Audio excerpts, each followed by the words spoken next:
I'm a real mixture of nationalities. I mean, there's English, Scottish, Irish, and Native Indian, Canadian Native Indian in my heritage. I'm a wanderer. I've lived in Spain, South Korea, Namibia, South Africa, did a little stint in Australia. I don't know. Honestly, I don't know how to define myself. Again, I think most of my favorite childhood memories are based around travel. We used to camp out on an island in Georgian Bay. The only way to get there is by boat. When you get there, there's no electricity. So it really was a getting away from the urban environment, from the city. I grew up in an industrial city with a lot of pollution, a lot of smog especially. So you would notice things while you were camping, like all of a sudden, you could smell things that you hadn't been able to smell before. Your taste buds, food would taste a bit differently, and it was because you weren't in the dirty air like that. And yeah, so like every summer my dad would take us camping up on these trips, and I'd say that's definitely, in the favorite memory category. Not particularly. I just finished doing almost 2 years volunteer work in Namibia, where I'd been living with basically no income. So coming to ILA meant getting back to a regular income for the first time in a while, which is nice. And also, I was already in Africa, so it wasn't a sense of coming to Africa, and in a lot of ways Johannesburg is a lot easier than many other places in Africa. You don't have to be on anti-malaria medication, you don't have to be worried about cholera, you don't have to be worried about schistosomatitis, however you say that word, many of the other ailments that you could just you could just run into.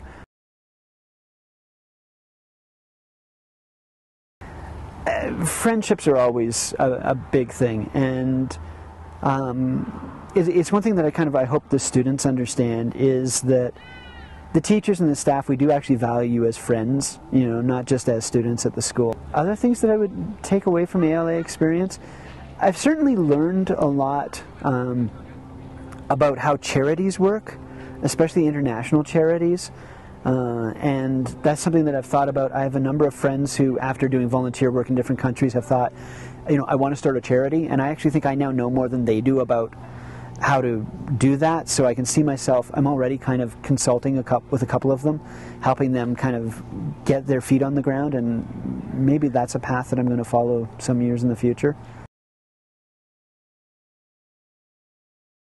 Also, there is the networking. I mean, as much as we talk about you guys about the networks that you're building, as I'm here, I'm meeting people who I would never have been exposed to, and that's also allowing me to build networks that, again, may be of value. Again, not so much something as in my own particular line, but how I see things that other friends are doing, something that I might end up bringing to them, to their projects. Not always being in control of your own workflow is certainly a challenge. Being in a situation where you're trying to get deep into a project that needs depth, and then being pulled off by a series of other projects. Well, Joburg is a challenge. So far for me, it hasn't been as dangerous as Windhoek was. Not that I was living in Windhoek, but when I was visiting there. But Joburg is always a security awareness that can be coming from a North American background, coming from having lived in South Korea, where there is almost no violent crime except, crime of passion between family members, where there's almost no theft or robbery of any kind. And in that sense, all of Africa has been a challenge, but Joburg, I feel like I have to be much more aware and conscious of my surroundings anytime I'm away from the campus. We're very supportive of each other and very proactive at chipping in, if one person is buried in a project and somebody else has capacity, they'll usually offer, okay, like, what can I do? Can I take this piece from you and give it back to you, type thing, and given this is a startup and there's a lot of uncertainty in how certain processes work, it's a very useful thing having that kind of camaraderie, that kind of ability to go, okay, I can help with this part. or, you know, okay, I've got 2 hours, what can I do for you, type thing. And so, yeah. 2002, I kind of took my first big international trip. I was in Australia, and my father came down with a brain tumor, and I had to hurry home. Got to spend a little bit of time with him before he passed away.